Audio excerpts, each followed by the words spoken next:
Eliminatoria 2. Grandstream GWN 7662 contra Cambium XB2 2X. ¡Que inicie la batalla!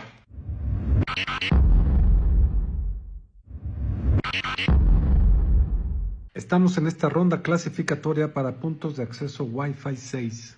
Debo aceptar que aquí en este caso Cambium tiene unos modelos superiores a el Grandstream GWN 7602 en este sentido. Sí, escogí un equipo que es 2X2 en lugar de Mimo 4X4, pero es que Cambium, el siguiente modelo se saltaba a 4X4 con 8X8 y pues ya no hacía mucho sentido la comparación. Entonces este era el equipo que más se parecía. Y bueno, sí entra en desventaja, pero en lo demás más o menos características similares. Incluso dice Cambium que él tolera más dispositivos simultáneos. Esto es teórico. Obviamente nunca vas a conectar 512 dispositivos y aunque los conectaras no lo va a soportar, ni tampoco 256. Esto es solo lo que soportan sus radios en conexiones simultáneas, pero conexiones que no están haciendo nada.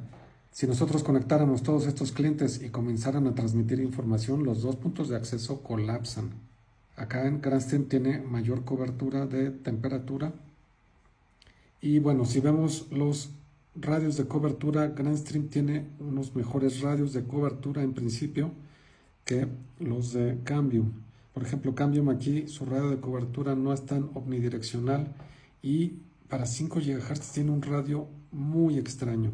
Tuve la oportunidad de conocer la plataforma cloud que se llama CN Maestro, si mal no recuerdo, de Cambium, y la verdad es que la conocí hace ya unos 8 años y no me impresionó, pero en estos 8 años sé que han cambiado mucho las cosas, pero también han cambiado las cosas para bien en Grandstream. Entonces, en ese sentido, creo que Cambium y Grandstream compiten muy de la mano en cuanto a sus plataformas de administración. En principio, Grandstream va muy dirigido hacia mercado residencial o pequeña empresa y Cambium trata de mostrarse como que es para mediana empresa o para un segmento un poquito superior. Pero creo que ahí está el punto, que Cambium no se define. No sé para qué cliente es Cambium, porque si tú dices es un cliente corporativo, yo no le pondría Cambium. Probablemente migres, sí, a Cisco o a otras cosas que mercados corporativos valoren. Pero ¿por qué Cambium? Pero si es un mercado residencial, pues es muy caro Cambium.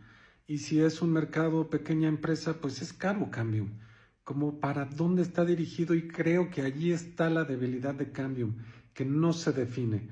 Y tal vez no se define porque, en mi opinión, Cambium es una empresa que está esperando que la compren. Insisto, es una opinión, pero a mí me parece que Cambium como que está en el medio, como que no sabe si competir contra los grandes, porque no está el precio de los grandes, pero tampoco contra los chicos, pero no se define como que para quién es Cambium.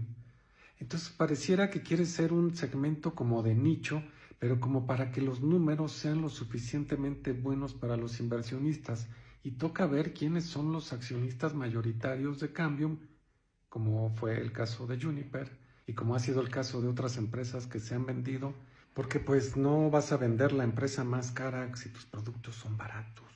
Y Grandstream está siguiendo la estrategia que, por ejemplo, siguió Unify de tener precios muy competitivos para abrirse mercado, para llamar la atención, para que lo conozcan, y está innovando con nuevos productos.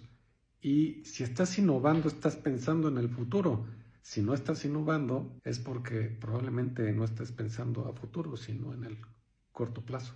Así que ya sabes a dónde va mi voto y le estoy entregando este bit a Grandstream, que competirá contra el ganador de Alta versus MikroTik.